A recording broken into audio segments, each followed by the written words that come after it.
Meus amigos, muito boa noite. Relembramos logo que todos aqueles que estejam nos vendo e ouvindo, coloquem o celular na horizontal, porque irá facilitar o nosso trabalho, o entendimento, e não apenas nos ouvirem, mas verem as telas que iremos apresentar. O tema desta noite, como podem estar vendo na tela, é a violência na sociedade e você.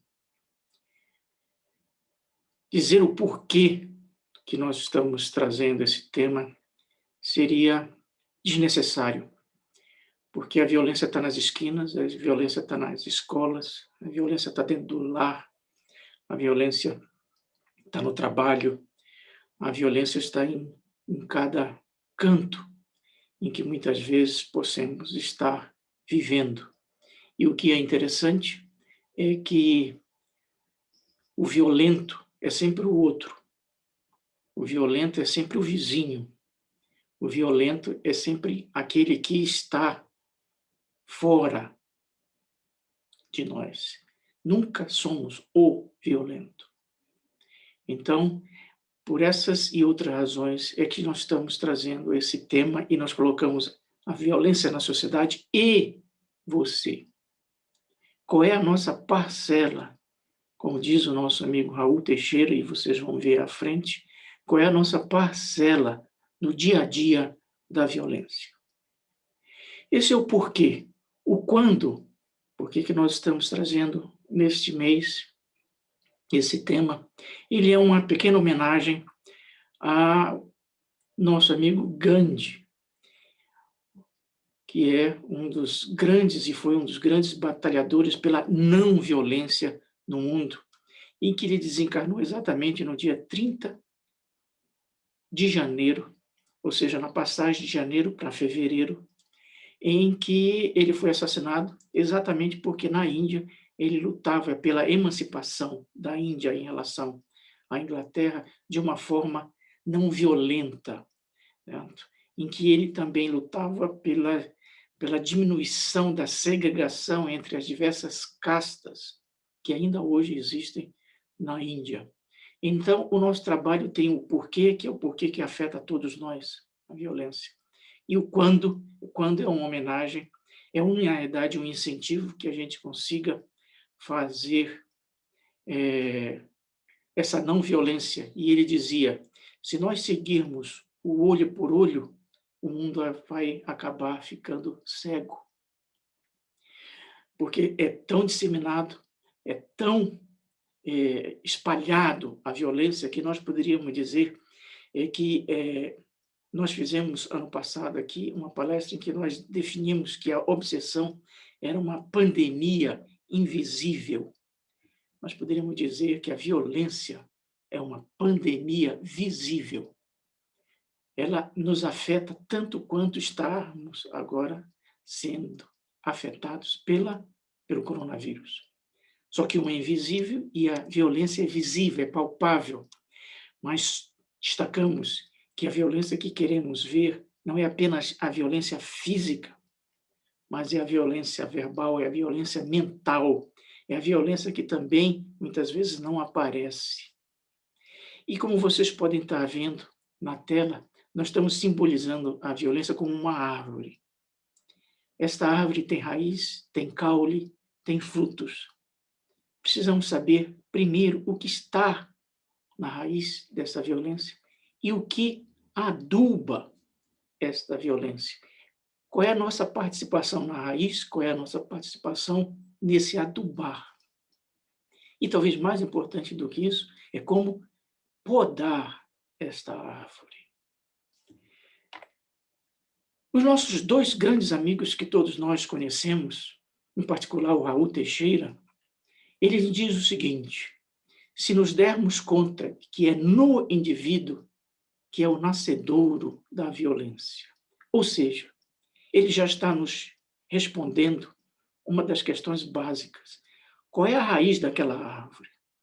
A raiz daquela árvore é eu, é você, é qualquer um que esteja, muitas vezes, vivendo na na Terra, é como diz um mentor, todo aquele que não tem paz íntima é um guerreiro em potencial, capaz de a qualquer instante explodir, levar a sua guerra, a sua violência íntima para fora.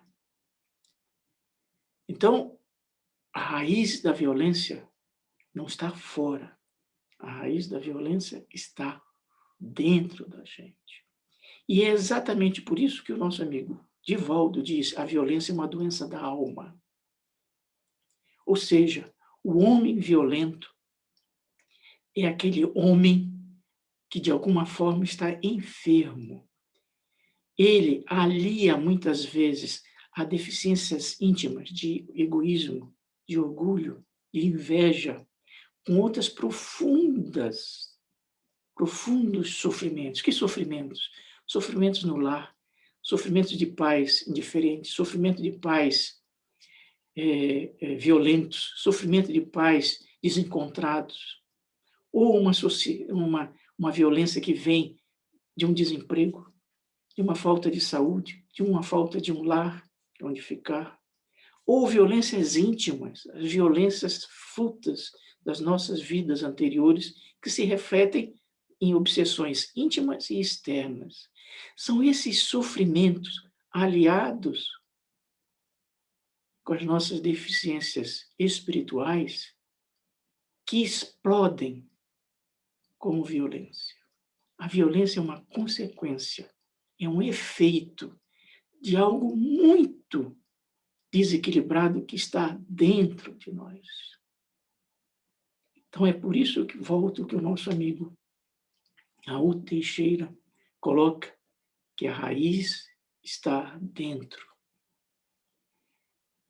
de nós e adubada pelos sofrimentos familiares, sociais ou íntimos. É não sabermos lidar com essas situações que explodem, que extravasam nas violências que nós, muitas vezes, observamos. Muitos professores, por exemplo, nas escolas, observam certas crianças explodindo em violências. Elas, muitas vezes, estão refletindo o sofrimento diuturno que elas estão tendo dentro de casa e que se reflete com uma consequência, um extravasar numa violência na escola. Então, a violência é uma doença da alma que reflete um profundo desequilíbrio íntimo nosso. É por isso que o mentor diz: todo aquele que não tem paz é um guerreiro em potencial, capaz de levar a fagulha, certo? O desequilíbrio do ato, da palavra, da ação negativa ou da violência a qualquer instante. Muito teríamos a falar, mas vamos utilizar uma mensagem do nosso amigo Emmanuel, em que ele diz o que é, muitas vezes, o que dispara a violência. Não vamos ver a violência, mas, muitas vezes, é aquilo que é a fagulha da violência. O que é a fagulha? O que dispara, muitas vezes, uma violência que chega, muitas vezes, à morte? Ele nos diz, muitas vezes são os gritos inúteis, as brincadeiras de mau gosto, as reclamações agressivas, a intolerância em casa, no trabalho, as descortesias na rua, os gestos de vingança, comentários infelizes, críticas ácidas, os palavrões, as perguntas sem necessidade, a impaciência, o azedume. Tudo isso dispara, muitas vezes, crises de violência. Essa é a nossa, muitas vezes, parcela e grande na violência do mundo. Coisas simples. Nada transcendental. Do dia a dia, comentários infelizes, uma impaciência aqui, uma reclamação ali, que muitas vezes fazemos, mas o outro está num momento difícil. O outro está num momento de desequilíbrio, vem aquela ação nossa e entra em ressonância com o desequilíbrio do outro. Aí surge a violência. Então, a violência não é apenas o tapa, não é apenas o assassinato, não é apenas o sequestro. A violência é tudo isso que nós estamos vendo e que nós não percebemos. Não percebemos muitas vezes que nós disparamos esses gatilhos da violência e a violência explode no outro. Então, fica o nosso alerta e fica o que fazer. 3 grandes diretrizes de 3 grandes batalhadores pela paz, que é o Francisco de Assis, o Gandhi e o Cristo. Cada um deles nos dá 3 grandes orientações. A primeira é orar. Uma grande forma de podar a violência é orar. Orar não é se ajoelhar, orar é adquirir forças, se fortalecer, para bem enfrentar aquelas pequenas fagulhas. Se eu estiver bem interiormente, a fagulha apaga. Mas não apenas orar, é precisar cultivar a paciência, a benevolência, para com o outro, que muitas vezes traz a fagulha. Como diz o Gandhi, perder a paciência é perder a batalha. Que batalha? A batalha da paz. A batalha de você não reagir com violência. E para isso você vai precisar orar, ter paciência e benevolência, ou seja, compreender o outro. E por último, como diz o Cristo no seu Evangelho, é necessário exercitar o silêncio e a serenidade. O silêncio apaga inumeráveis fagulhas de violência. Mas para isso é preciso ter paciência e orar.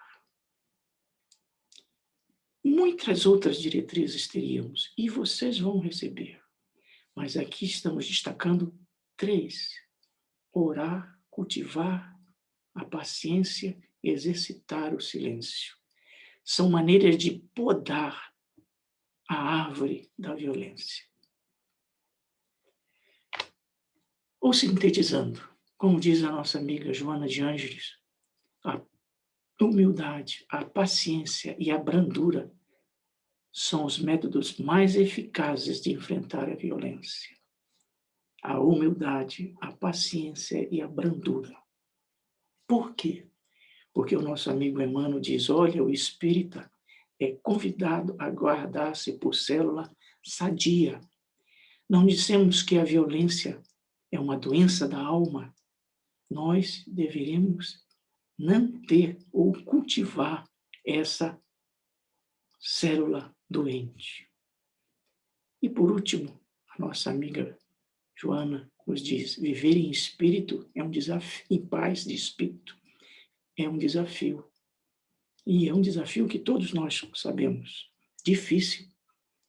Manter a paz de espírito no trabalho, manter a paz de espírito na casa, manter a paz de espírito, às vezes, nas ruas, é um desafio. Por isso que precisa do orar permanente, da paciência e da serenidade e da humildade. Senão, não vamos conseguir superar esse desafio. Vocês vão receber todo esse trabalho e muito mais, todo um trabalho voltado sobre a violência, o porquê, qual é o adubo, o que irriga, como domar, como trabalhar, que aqui não cabe. Novamente, aquele abraço a todos. Nos vemos no futuro. E como diz o nosso amigo Cornélio Pires, entendamos, meus amigos, o combate à violência tem começo em nossa casa, nos gestos de paciência, como nós mesmos já falamos aqui. Nos vemos no futuro, que nós todos possamos ser instrumentos, como diz o nosso amigo Francisco de Assis, da paz. A paz que muitas vezes é um grande e enorme desafio e que nós podemos superá-lo. Que assim seja.